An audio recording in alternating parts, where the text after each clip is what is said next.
but we know several of you are still eating and getting your lunches, so please continue to do that. But we wanted to get started with our next presenter so that we had plenty of time for you to hear about the amazing work that she's doing as well. One of the things that I do want to do, because I'm not sure how long I'll have folks with us for today in terms of our team here, but there was a really important group of folks that we wanted to stop and say thank you to. That first of all, I'll say, how are you enjoying the conference so far? Okay. So without a group of folks in our department, we really couldn't have put this conference together for you today. Certainly in our closing session, I'm going to have a lot of thank yous, but I would be remiss if I didn't take the time to thank our staff, our amazing staff who have basically done just so many parts of this conference on the back end, from program to website to arrangements to registering you today. So if you'll help me to thank these group of folks in the back, please wave, you guys. Okay.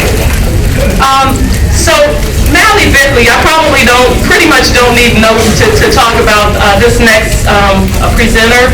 She is an amazing educator, and she has literally been taking her message global and then all around the world giving the message that she's going to give you today. We brought her in from Canada, like I said, and she was my last call of last night. She finally made it to her hotel at about 12:30 a.m. So she definitely came from the furthest, and I told myself I wasn't going to sleep until she was there safely. So we are delighted that she left her classroom to come here and share her message with you today. We actually met at an ISTE conference a few years ago where she was giving the keynote with her partner in crime, Jim Carlton, to a group of about 5,000 plus. And they were giving their talk with Lester Holt, who's an NBC anchor person. And so she is pretty terrific. I'm not going to go on and on. I'm rather going to turn it over to Mally Bickley so that she can share the wonderful work that she's doing with global collaborative projects. So thank you, Mally. So howdy. I'm so excited to be here. In Ontario, in Canadian education, I was telling the first group that you say Texas A&M is like an institution that we all aspire to have, and in Canada because it's such a famous college. So I'm really excited to be here, and I'm honored actually, because really when it comes down to it, I'm just a grade 4 teacher in a small town north of Toronto. I'm about 40 minutes north of Toronto, and it's just a little town, and I've got these little kids, and they're great, and they're in school without me today, and the only reason they let me come was because I said that I'd be bragging about them. So they're pretty awesome, and I call them the dream teams, but they're the 7th dream team, and they kind of get that, but I always give them that identity, right? So just a little bit about me before we start. So 10 years ago, it was like February 21st, 2004, I was teaching grade 2, and one Thursday afternoon, that Thursday, I just said I've had enough. I'm walking out, I'm leaving, I'm never coming back, I'm done, I'm leaving teaching because I can't do it anymore. Because I was standing in front of my class, giving them everything I knew about everything. Like I was just, because we had those curriculum things that we had to go check. You know, even pre-service teachers know what I'm talking about. And I wasn't engaged in teaching, so I walked out the door, and I took a break, and I said, I'm never going back to teaching. I'm going to do something completely different because I wasn't passionate about it anymore. But my friend and partner in crime, Jim Carlton, he kept saying, Nellie, I'm getting involved in these things that, we're connecting with other classes. And think 10 years ago, we didn't have all the tools to connect people, right? So it was pretty new to me. But the minute that I connected with somebody else around the world, I was hooked. And I came back to teaching in that following September. And I passed my retirement date last December. And I have committed to do at least another 2 years. So I love what I do, and I love my kids, and I love this kind of learning. So, and it's what I'm going to talk to you about today is how this global kind of learning can change your kids' lives, and it can change your life, and it can help others around the world and change their lives. So, you've made it when you're on a Starbucks cup. And Jennifer Corriero is a dear friend of mine, also knows Dr. Davis. She was sitting on the board of ISTE at the time that Dr. Davis was president, and she is a co-founder of an organization that we work with, that Jim and I we help. It's called Taking It Global, and they connect kids around the world in meaningful projects, so one of which I'll talk about. But on her Starbucks cup, she says, I wonder if young people were actively engaged in all aspects of the community, thought of themselves as community leaders, problem solvers, role models, mentors, and stakeholders, how would the world change? So I just want you to think about that. If the youth that we're working with right now think of themselves as stakeholders in the world, how would the world change? So most of the projects that I'm going to be talking about are the stories that I'm going to tell you. It's really more stories about that. I don't know. Maybe, but I'm okay. Thanks. Come from an organization called iEarn, which is the International Education and Resource Network, and all of you have a copy of the project book on your chair. So if you're interested in some of these projects, just take it back to your schools and to share with your teachers so that they can see how exciting these are to also get involved. I'm not going to go into the nuts and bolts of how to do that because I talked about that this morning, and you maybe could share with your colleagues. But everybody has a resource book. So the first project that I'm going to tell you a little bit about is called Art Miles.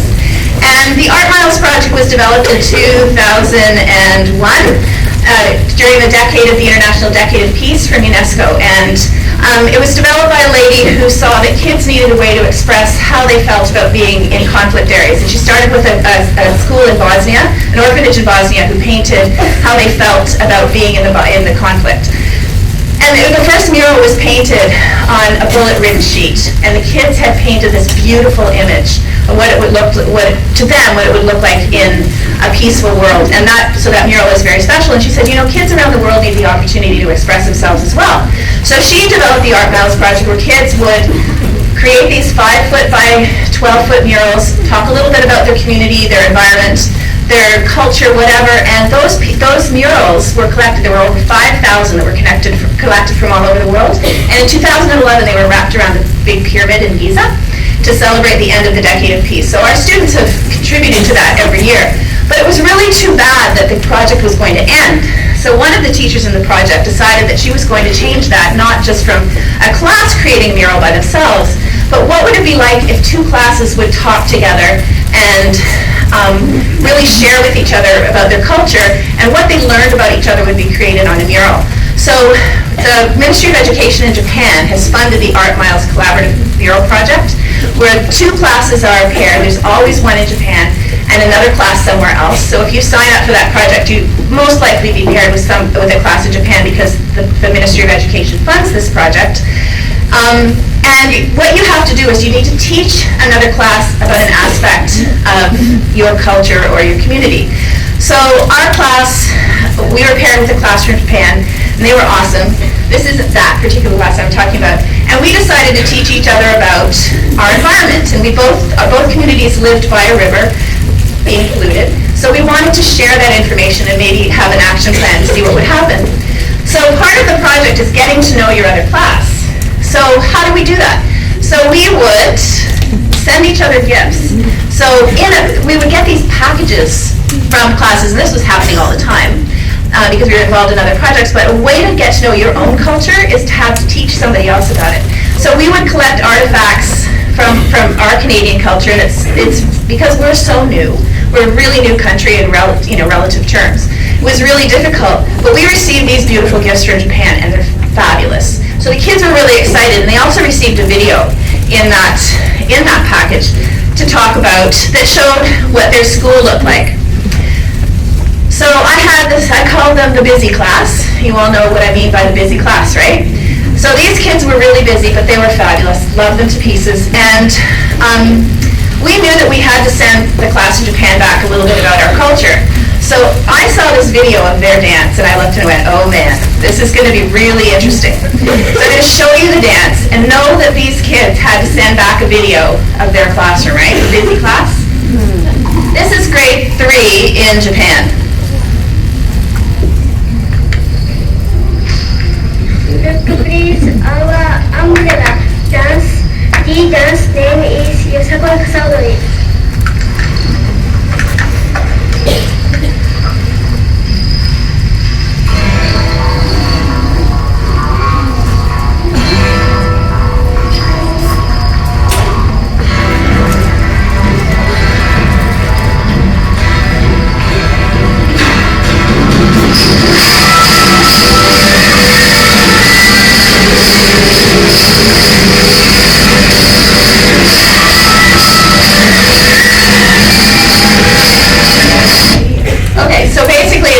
of perfection.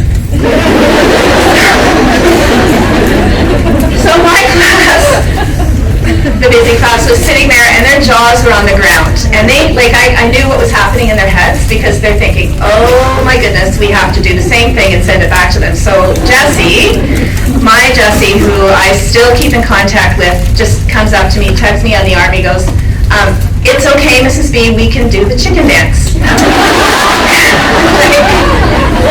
Well, yeah, we can, and we did, and we sent it, and they learned about Canadian culture that we have. We have one folk dance, and we didn't even know it then. So whatever. But it was good. So then we decided. Then the painting starts. So the way that we share our learning is through the painting. So the kids in Japan, again, wait till you see. It's just like, oh my gosh.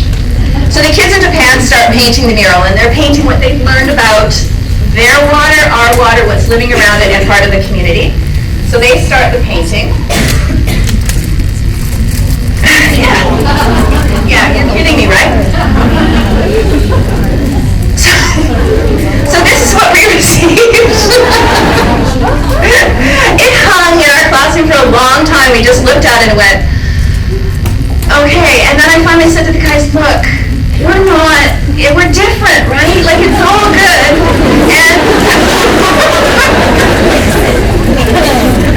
And there it comes to our classroom. So there's my class and, the disco ball and all that stuff. And there we are holding the mural, and we're getting ready to paint. So we decided we would just go for it. So we, painted our mountains and our river and their river and what happened. And it's great. It really is. You can tell who did what, but they teach differently over there. They really do. And then I learned that their teacher was taking a PhD through New York University in art. We didn't, but it's beautiful. Look at the shit. Look at the fish. Look at it, whatever, but it's beautiful. Here we are, and the paper came, and it's really fun, and it's shared with the parents. So when the parents said to me, what did they learn about environmental studies? I showed them. That's it. And for some kids, that's what they could do. They couldn't write it down, but they could show me this was their assessment. And they would talk to me about it, and they definitely did. We did water studies. We went down to the pond. We collected bugs. We tested the water, compared the results with the class in Japan, and then they came up with an action plan, and they knew what they had to do to clean up the water. So great collaboration. And then we send it back to the kids in Japan, and they display it. It's part of their graduation ceremonies. It's a fabulous, fabulous project. Another project that we collaborate with classes around the world is called Machinto. And Machinto is a storybook. It's a book that's written by a lady whose age, she's now about 85, and in Japan, and she grew up in Hiroshima, so there's a little hint. It's a book about a little girl who goes outside playing on August 6, 1945, the day that the Hiroshima bomb dropped. And it's a picture book. It's beautiful. I have it here if anyone wants to look at it. I've got goosebumps. Every time I read it, I cry because it's so powerful. It's the little girl passes away and becomes a peace dove and spreads that message of peace around the world. The premise of this project is that you then become peace doves. The students in your class become peace doves and spread a message of peace to children around the world who are affected by war. Well, in your country and in Canada, we're involved in the Afghan war. We just pulled out, as of December, I think it was. And so the kids wanted to send their picture books and messages of peace to kids in Afghanistan. Because we'd also read a book called Boy Overboard, and any person who's teaching junior ever, the best oral read aloud is called Boy Overboard by Morris Gleitzman. It's the best book ever for junior kids. Unbelievable. Because it teaches about kids their age in conflict, and because they have so many connections that they really identify with it. So the kids said, okay, we've done our poetry, we've done our picture books, we want to send them to a girls' school in Afghanistan. And you know how easy that is. And it's not. So we have a friend who had a brother who worked for an organization called CETA. So in Canada, it's the Canadian International Development Agency, and I can't even think of what your equivalent is, but they go into war zones and they look after the infrastructure. So they help with hospitals, schools, buildings, and things. And they send representatives over. There's a lot of volunteers that work with CETA. CETA does a lot of funding in global initiatives. And so we had this friend who had a brother who was going over to Afghanistan, and he took our package of books, and the kid says, stop. They have to go to Kabul, and they have to go to a girls' school. And we're like, okay. And anyway, we heard through the grapevine that the books got there, and we thought that that was it. That was game over. The books got there. It was wonderful. They felt great. Then we heard that in fact, so there are the books that the kids created, and they were the message of peace. What is peace? So they wrote all these beautiful poems, and they sent these illustrated picture books. That's where they went. They went to this girls' school in Kabul, and it was great. We got those images back, and we felt, wow, we really affected those kids. How cool was that? So here's some images of the girls in their classrooms and outside their school. And if you know one thing about Afghanistan is school for girls is not easy. And what it helps our kids do is really identify that they know that they're really lucky to go to school. So we thought that was awesome, that's fabulous. And so one day at lunchtime, I get a phone call, and the office says, Melly, the government's on the phone? And I'm like, I swear I didn't do anything. Like, really? I didn't do a thing. And it was CETA. And they said, we heard what you did, and we want to send a teacher from that classroom to your class. And I'm like, what? He's in Afghanistan. He goes, well, he's coming to Calgary anyway, so we thought we'd let him come to your school. And I said, do you know where we are? Like, we're in Toronto, like north of Toronto. And they said, yeah, he's on the way now. Between Calgary and Toronto would be like Texas to San Francisco, or from Houston to San Francisco, so it was in the neighborhood. And anyway, they sent the teacher, and the kids found out on Thursday, and the teacher was coming on Monday, and we said, what are we going to do? So we figured we'd use it as an opportunity. And the teacher came, and he was amazing. He had, the part that I didn't tell you is that the kids in that school had in turn created picture books of peace for my students. So he brought the books over, and there he is. And so we used it as an opportunity. Jim and I use every opportunity that we can to connect kids to learn about opportunities. So we video conferenced out to a bunch of classes in our school district so that they could also interview this teacher from Afghanistan. And he presented the kids with picture books. And there are the kids reading the picture books from the girls in Afghanistan. And that weekend, the kids went out and they bought soccer balls, they bought computers, they bought pencils, they bought crayons, they bought everything, and it went back with this teacher, and it was amazing. And it was great. And there's the dream team, and there's the teacher from Afghanistan, and my partner Jim and me, and that was great. So from that simple idea of collaborating and being ambassadors of peace, they really reached out and were able to touch kids in Afghanistan, but not only them, but it was the girls from that school, but it was also my kids that really benefited from that collaboration. So just a couple of the images that we received in the books. This is from the girls. So, they imagine peace, because our books the book that we sent them is How Do We Imagine Peace? So imagine peace like a nest in a tree, like spring and flowers, like girls going to school. The other one, imagine peace as a complete human, a wish from the heart and the unity of people and the ability to study. So right there, that really resonated with them. So right now, I'm just going to take a little bit, I'm going to drink a little bit of water. And these, people say this is, you've got the technology, you've got this, you've got that. We do have it. We didn't 10 years ago when we started this journey. We had a little bit, we didn't have a ton. So we created this video for our teachers in our board to say, if some of these kids can do it, so can you. But we also have some impact statements from some of the students. So I just want to share just a little video. Yes, the world really is a smaller place. These students are grade 5 and 6 at Hillcrest Public and Mary are taking part in a webcast today. Students crossing Canada, the U.S., and everywhere Africa too. All of the school students go, traveling along, and their views of the Keynote Festival with them. Yes,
not only can students learn about each other, but more importantly, learn with each other.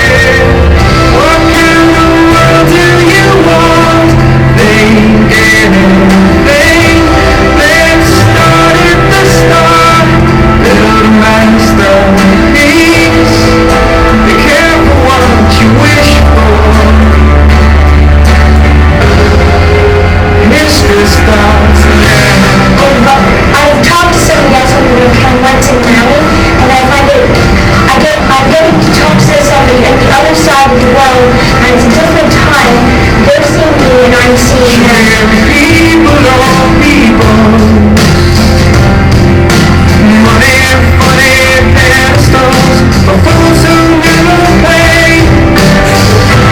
Raise your arm and choose your steeple. Don't be shy beside the lights. This is an art minds project. We sent them some of our fairy tales, and they sent us some. They took the paperback princess, and we put the little finger on it. Here's what we painted.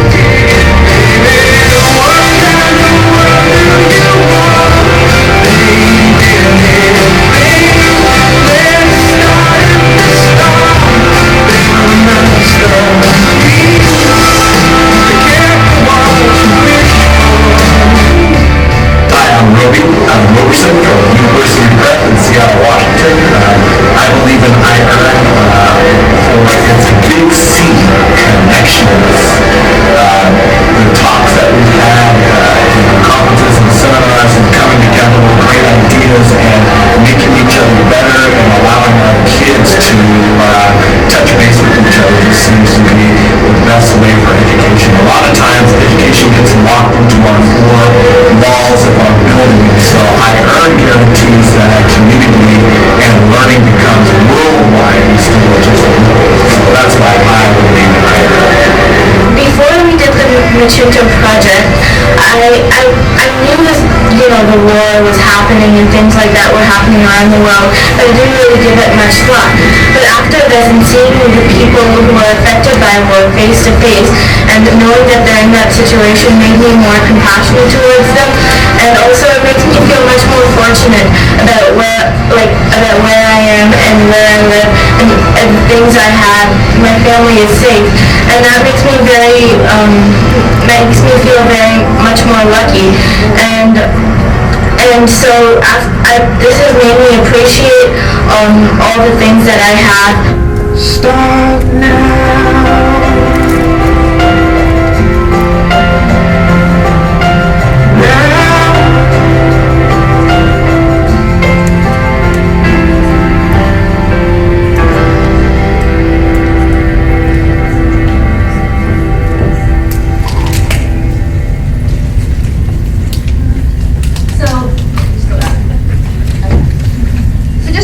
If you hear what the kids said about, it wasn't about the academic learning, but it was about the learning in their hearts. But they're still learning. They're still meeting those curriculum goals. And I know when we do this for administrators, we can show them slides about how their test scores go up. But that's not what's important. What's important to me is kids like Michelle, a 10-year-old, can articulate empathy, compassion, that she understands that she's part of this world and that she needs to connect with people and has made an impact on others. So I'm really proud. When I hear kids talk like that and like, I've done my job, I don't really care if you can do a fraction thing. I don't say that to administrators, and I should never say that to pre-service teachers.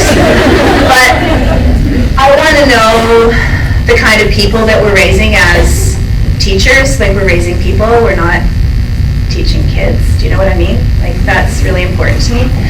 Another organization that we partner with, or triad with, or whatever, besides Taking It Global, and they're amazing people. I could do a whole 2 hours on Taking It Global with Jennifer Corriero and Mike Furtick and how they're inspirational. Both have been keynotes at ISTE and know Dr. Davis quite well. Is a Center for Global Education, and they're in Edmonton, way up north in Canada. I think I had it bad this winter, but they had it worse.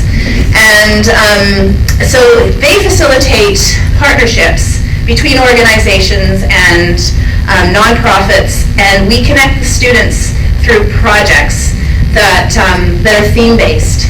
There's one called Sprout, where they look at growing cycles of plants, and one that we got involved with that I never thought I'd be interested in at all is deforest. It's called Deforest Action, and it looks at deforestation in Borneo.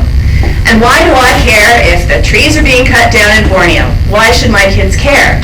Because it's affecting everything else in the world. We know now that the rainforest is like the sieve. It takes everything, all the bad stuff out of the air.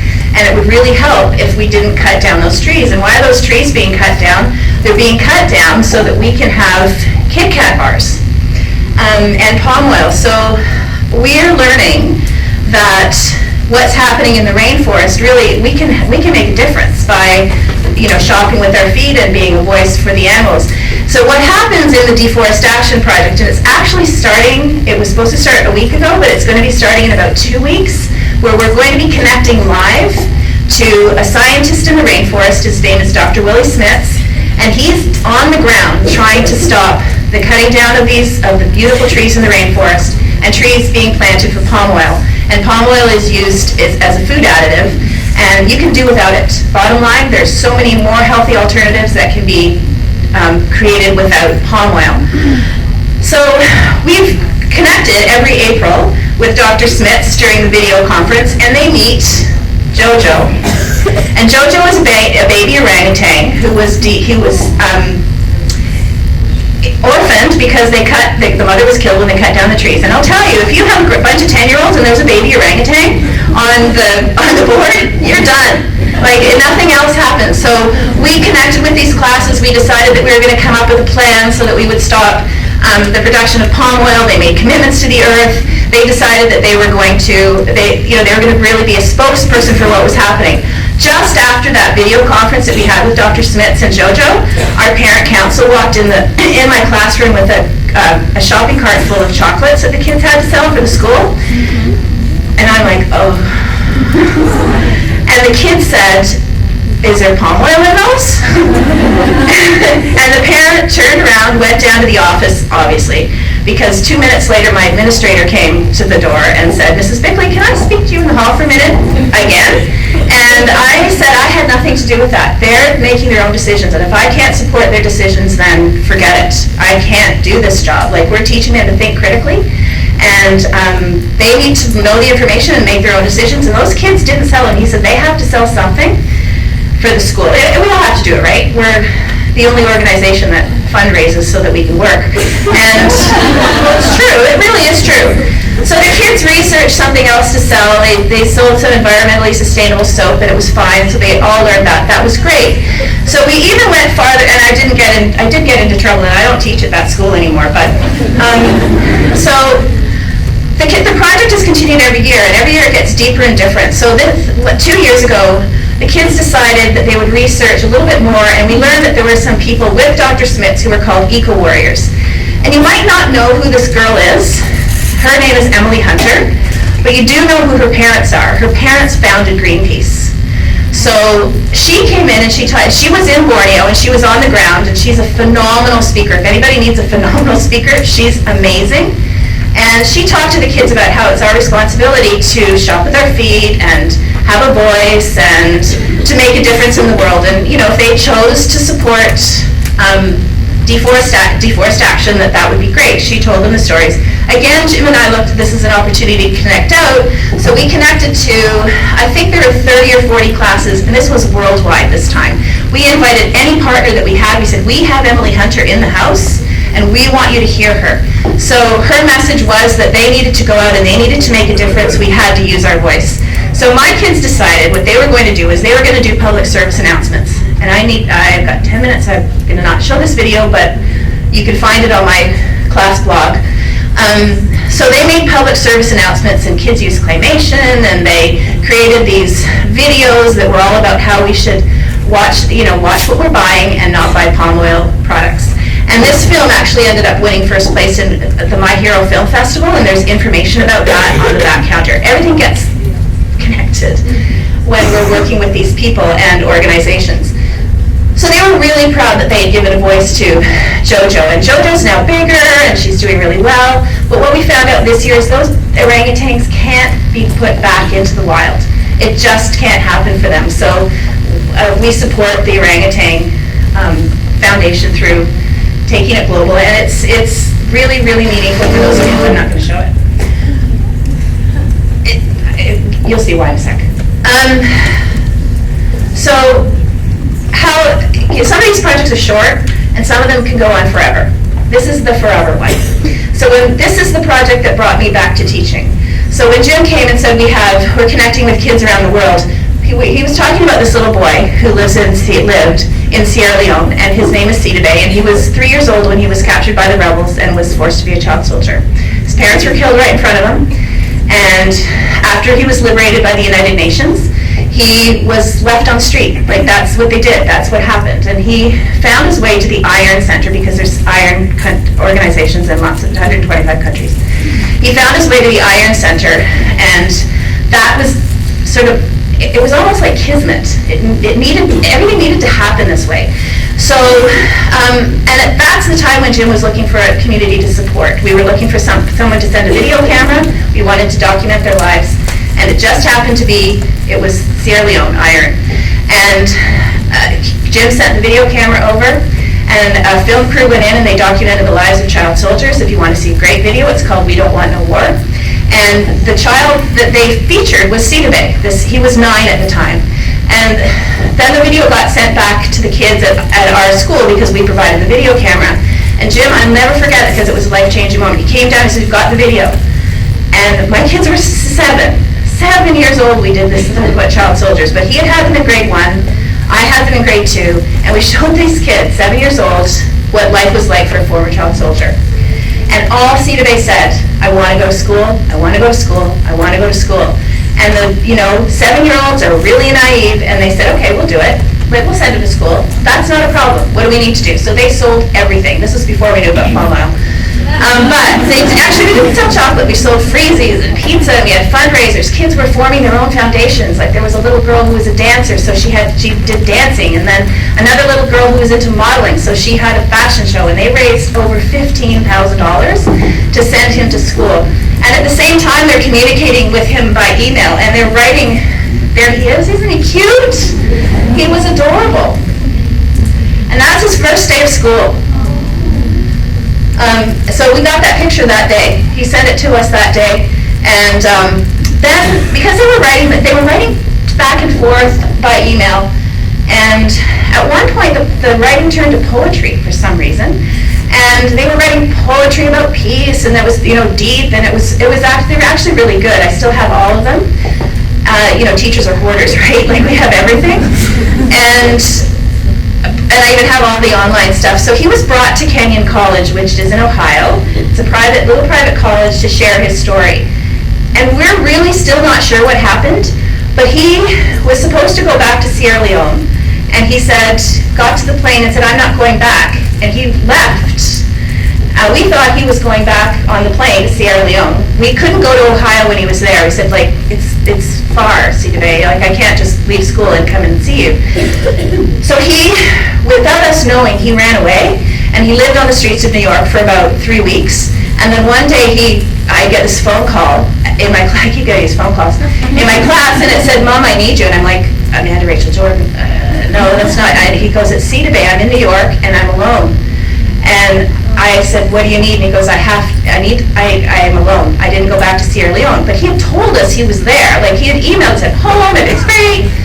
But he didn't go home. And so he claimed, and what he didn't understand, what I tried to understand, is that Canada and the United States are 2 separate countries. I couldn't just go to New York City and pick him up and bring him back, or the government really would have been after me. And then I found out later that they wouldn't have, actually, because our refugee laws are actually a little bit more lenient than yours. But Jim, probably the only time that he's sort of vetoed what I said, and we're not married, but we work together, and we get it. We get these things. My husband doesn't quite understand this. So, not the Jim thing, this thing.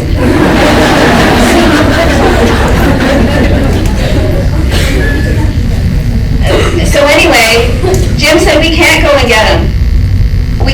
we have to get him help. So we got him a refugee lawyer because we still had some money left in the account. We got him a refugee lawyer. He's with an amazing family. He's with a fabulous foster family. He is brilliant, and he is on a full scholarship to George Washington University in Washington. He is studying peace advocacy. We brought him up to meet the kids. These are the kids, this is the original Dream Team. When they were 7, they were the ones that sent him to school. Again, one of the best, I look back at my career and I just can't believe that these things have happened, but that was amazing. So they were thrilled to meet him. So he's studying peace advocacy right now. I hope that these are in the right order. Right now he's on an internship to Brazil. We bring him up once a year to connect with the kids. So those are the two. This is the one that had the fashion show. She's the dancer who put together the dance. There's Cedar Bay, and that's Jim. And he came to our school and he keynoted for something called Global Dignity Day, another day that's amazing to connect kids with. Global Dignity Day, and he was the keynote speaker and spoke about how he can lead a dignified life now because he's free and educated. And so he connected with like thousands of kids around the world. And now, I hope this picture comes up in the right order. He's at the internship in Brazil. He's studying. He's on a co-op. And there's Global Dignity Day. So we're video conferencing out. But there he is. And I wasn't going to put that picture in. And Jim said, you have to put that picture in because, oh my gosh. And I keep writing to him and saying, are you really in school? Like, come on. But if you look at that little boy at the beginning and at the end, like totally different. And so he's been on marches, there he is. He's been on marches at the White House. I'm so proud of this kid. And, I consider him my boy. He and my son are very close. They call each other brothers, but it's been an incredible experience, and I'm so honored to be part of his life. There was a reason that happened. There was a reason that happened at the time, and we're not still quite sure what it is, but that kid's going to change lives. So, change the world. let me just stop for a sec. So when the kids met the very first time, it was at the Iron Conference. And if you ever get an opportunity, ISTE's an amazing conference, and it's close. This year it's in Atlanta, right? But the Iron Conference is where all the teachers come together who work in these collaborations. And we had the honor to have it in Canada, where we had 500 international teachers and a couple hundred kids come to our Barrie, where Jim and I teach, like our school district. And we did a week of learning together. Because there's really still nothing like face-to-face, right? Like you can do online as much as you want, but face-to-face is where you really build those relationships. So we brought them together, and this is what happened. Throughout the year, educators work together via the internet on special projects that will make a difference in one person's life, a community's, or in entire countries. But every year, the organization meets for a face-to-face conference, and for the first time ever, this conference is being held in Canada. Christina Blacci shows us how it works from Georgian College's Barrie campus. Mohammed Sidibé is dancing with some of his friends here at Georgian College, but he isn't just here to have fun. Mohammed is in Barrie to share his horrific story about growing up in the African nation of Sierra Leone. I lost my family, and after that thing, so nothing was like one thing back to worse. I was living as a child soldier for many years. I was forced to do things, that I wouldn't do normally. Mohammed is one of the many speakers who have come to the 17th Annual International Educations and Resource Network Conference and Youth Summit. And while he's here visiting and sharing his story, he has also had a chance to meet some of the students and teachers who raise money to help him escape his past and start a new life in the United States. Such an amazing feeling, like knowing that you've been talking, to these kids, since like a long time ago. I've done so much stuff for you, and then now, you get to meet the people who, dream with you, to make your dream become a reality. Jalen Coco and Christina Ellis are two of the students who helped raise money to put Mohammed through school. Meeting him in person is an inspiration that will last a lifetime. He says that we changed his life, but he has changed our life a lot too. To know what he went through and like what child soldiers go through. Just makes us feel grateful for what we have.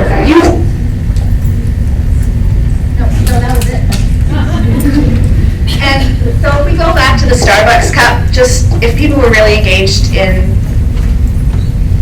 work like this, how can the world change? And I think you can see, hopefully you can see how these global collaborations, some of them are really small, some of them are really big, but even having your kids connect and touch someone else's life is really life-changing. So thank you.